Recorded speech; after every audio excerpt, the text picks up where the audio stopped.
Hello दोस्तों, आज हम एक कहानी के माध्यम से जानते हैं म्यूचुअल फंड्स में निवेश कैसे करें। सूरज, एक 30 वर्षीय व्यक्ति, अपने छोटे से कस्बे में अपनी नौकरी और घर के खर्चों में उलझा हुआ था। हर महीने की सैलरी आती, लेकिन कुछ बचता नहीं था। एक दिन जब उसका दोस्त अजय शहर से वापस आया तो उसने सूरज से कहा, सूरज, तुम्हें अपने पैसे को काम पर लगाना चाहिए, ऐसे ही बचत करने से कुछ नहीं होगा। सूरज उलझन में पड़ गया। उसने पूछा, पैसे को काम पर लगाना मतलब? अजय मुस्कुराते हुए बोला, म्यूचुअल फंड्स, लेकिन पहले समझो कि ये काम कैसे करते हैं। अजय ने एक छोटा उदाहरण दिया। उसने कहा, देखो सूरज, मान लो कि तुम हर महीने 5,000 रुपए बचा रहे हो और इसे बैंक में जमा कर रहे हो। बैंक तुम्हें 4% ब्याज देगा, लेकिन अगर तुम यही पैसा म्यूचुअल फंड्स में लगाओगे तो लंबे समय में 12% तक का रिटर्न मिल सकता है। सूरज की आंखों में चमक आ गई। उसने पूछा, तो क्या ये फिक्स्ड डिपॉजिट से बेहतर है? अजय ने सिर हिलाते हुए कहा, बिल्कुल। म्यूचुअल फंड्स का फायदा ये है कि यह तुम्हारे पैसे को अलग अलग जगह निवेश करता है, जैसे शेयर मार्केट, बॉन्ड्स और दूसरे इंस्ट्रूमेंट्स में। इससे रिस्क भी कम होता है और रिटर्न का मौका भी बढ़ता है। सूरज ने उत्सुकता से पूछा, पर मैं शुरुआत कैसे करूं? कौन सा म्यूचुअल फंड चुनूं? अजय ने बताया, सबसे पहले तुम्हें अपने लक्ष्य को समझना होगा। क्या तुम जल्दी पैसे चाहते हो या लंबे समय के लिए निवेश करना चाहते हो? इसके बाद तुम्हें यह देखना होगा कि तुम कितना रिस्क ले सकते हो। अजय ने अपने मोबाइल में एक ऐप खोला और दिखाया कि कैसे विभिन्न म्यूचुअल फंड्स को उनकी परफॉर्मेंस और रिस्क के आधार पर चुना जा सकता है। सूरज ने एक छोटी सी रकम से शुरुआत करने का निर्णय लिया। उसने SIP, सिस्टमैटिक इन्वेस्टमेंट प्लान के जरिए हर महीने 2,000 रुपए निवेश करने की योजना बनाई। अजय ने उसे बताया, SIP एक ऐसा तरीका है जिसमें तुम हर महीने एक निश्चित राशि निवेश करते हो। इससे तुम्हें मार्केट के उतार चढ़ाव का फायदा मिलता है। सूरज ने कहा, यह तो आसान लग रहा है, लेकिन क्या ये वाकई सुरक्षित है? अजय ने मुस्कुराते हुए कहा, म्यूचुअल फंड्स में रिस्क जरूर होता है, लेकिन अगर समझदारी से निवेश किया जाए तो ये तुम्हारे वित्तीय भविष्य के लिए सबसे अच्छा कदम हो सकता है। सूरज ने अपना पहला SIP शुरू कर दिया। कुछ महीनों बाद उसने देखा कि मार्केट गिर रहा है और उसका निवेश घाटे में जा रहा है। वह घबरा गया। उसने अजय को कॉल किया, अजय, मेरा पैसा डूब रहा है, मुझे अब क्या करना चाहिए? अजय ने फोन पर बस इतना कहा, घबराओ मत सूरज, म्यूचुअल फंड्स का असली खेल अब शुरू होता है। मैं तुम्हें कल मिलकर सब समझाता हूँ। अगली सुबह सूरज बेहद परेशान था। उसने रात भर इंटरनेट पर म्यूचुअल फंड्स और मार्केट के उतार चढ़ाव के बारे में पढ़ा। जब वह अजय से मिला तो उसने पूछा, अजय, ये म्यूचुअल फंड्स का खेल मेरे बस का नहीं है। मार्केट गिर रहा है और मेरा पैसा डूबता दिख रहा है। क्या मुझे SIP रोक देनी चाहिए? अजय ने शांत स्वर में कहा, सूरज, यही सबसे बड़ी गलती होती है। म्यूचुअल फंड्स में घबराना सबसे खतरनाक चीज है। मार्केट गिरने पर ही असली निवेशक बनते हैं। सूरज ने हैरानी से पूछा, मतलब? अजय ने समझाया, देखो, मार्केट गिरने का मतलब है कि अब तुम कम दाम पर ज्यादा यूनिट्स खरीद रहे हो। जब मार्केट ऊपर जाएगा तो तुम्हारा निवेश बड़ा मुनाफा देगा।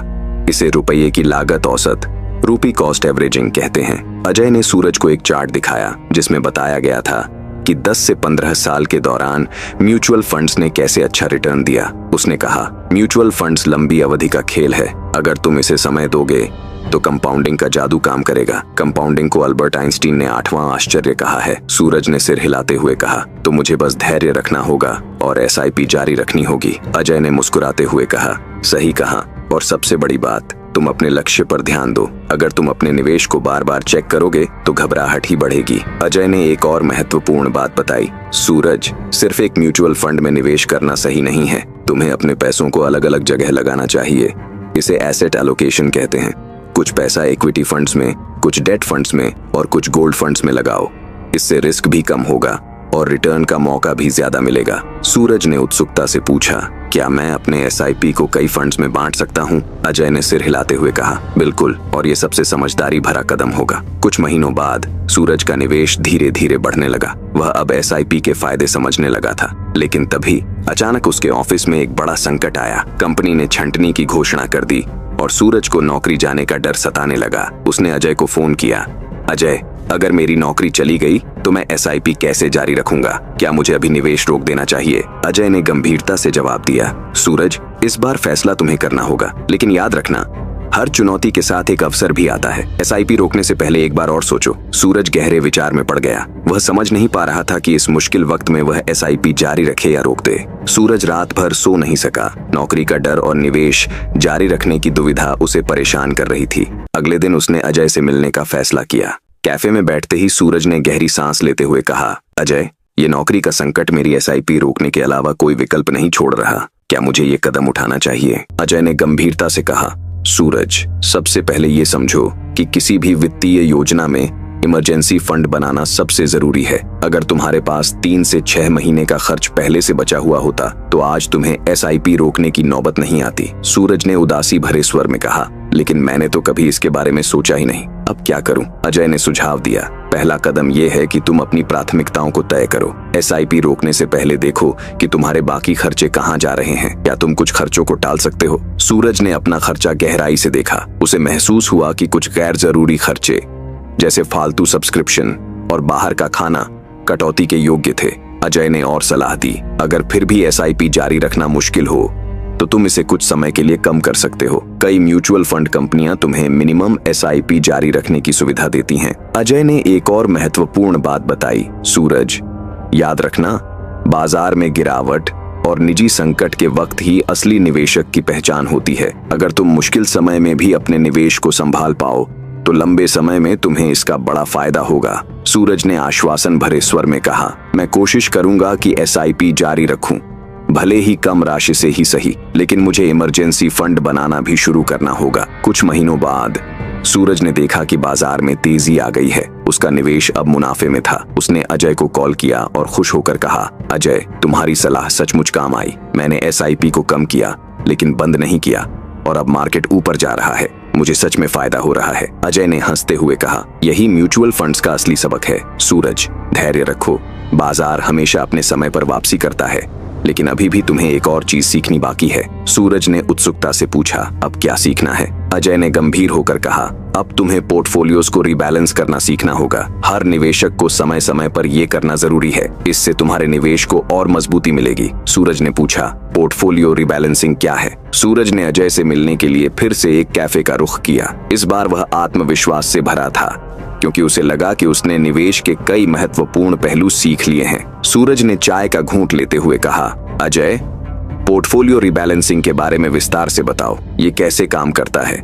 अजय ने समझाते हुए कहा, सूरज, पोर्टफोलियो रीबैलेंसिंग का मतलब है कि समय समय पर अपने निवेश का पुनः मूल्यांकन करना। जैसे मान लो तुमने अपने पैसे का 60% इक्विटी फंड्स और 40% डेब्ट फंड्स में लगाया। अगर इक्विटी बढ़ जाता है और 70% हो जाता है तो यह संतुलन बिगाड़ देता है। रीबैलेंसिंग के जरिए तुम इसे वापस 60-40 पर ला सकते हो। सूरज ने सिर हिलाते हुए पूछा, तो क्या मुझे अपने म्यूचुअल फंड्स बेचकर फिर से निवेश करना होगा? अजय ने मुस्कुराते हुए कहा, जरूरी नहीं। कई फंड्स में ऐसी सुविधाएं होती हैं जहां तुम स्विच कर सकते हो, लेकिन रीबैलेंसिंग करते वक्त टैक्स और एग्जिट लोड का भी ध्यान रखना चाहिए। अजय ने सूरज को एक और महत्वपूर्ण बात बताई, एश्यू एलोकेशन और पोर्टफोलियो रीबैलेंसिंग एक दूसरे के पूरक हैं। सही एलोकेशन तुम्हारे जोखिम को नियंत्रित करता है और रीबैलेंसिंग इसे समय समय पर सुधारता है।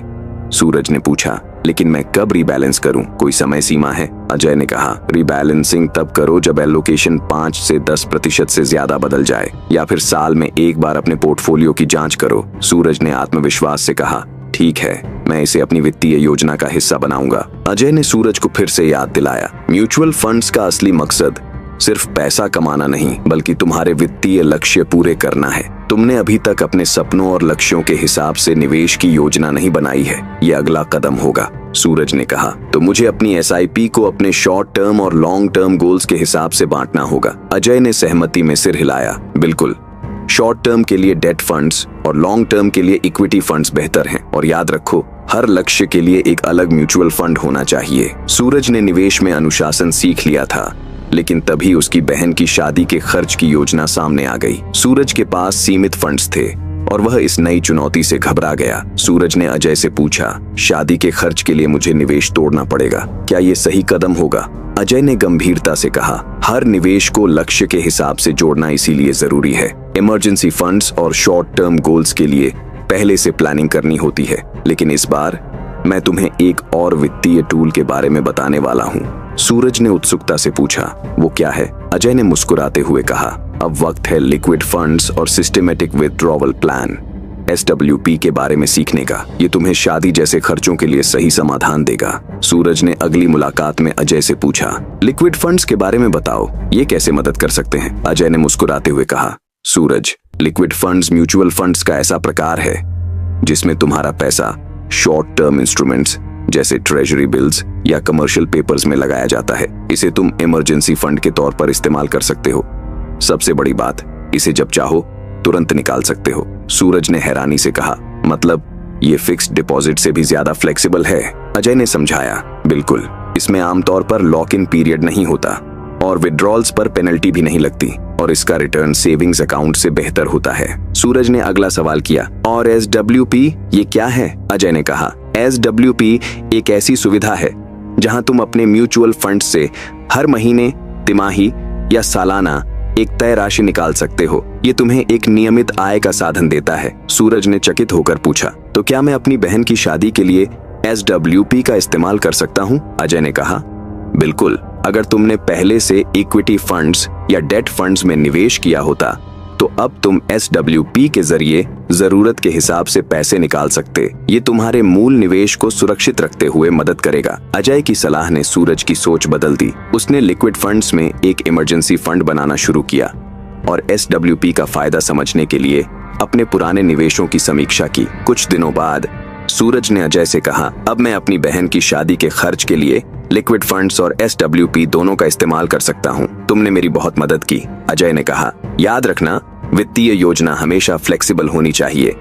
जिंदगी में कभी कभी अचानक ऐसे खर्च आते हैं जिनके लिए तैयारी जरूरी है। सूरज ने धीरे धीरे निवेश में अनुशासन और आत्मविश्वास दोनों विकसित कर लिया। उसकी SIP नियमित चल रही थी, इमरजेंसी फंड तैयार हो गया था और शादी का खर्च भी बिना निवेश तोड़े पूरा हो गया। लेकिन तभी सूरज के सामने एक और बड़ा फैसला आया। उसकी कंपनी में अब उसे ESOPs, employ stock option plan का मौका दिया गया था। सूरज ने अजय से पूछा, ESOPs में निवेश करना चाहिए या म्यूचुअल फंड्स पर ध्यान केंद्रित रखना बेहतर होगा?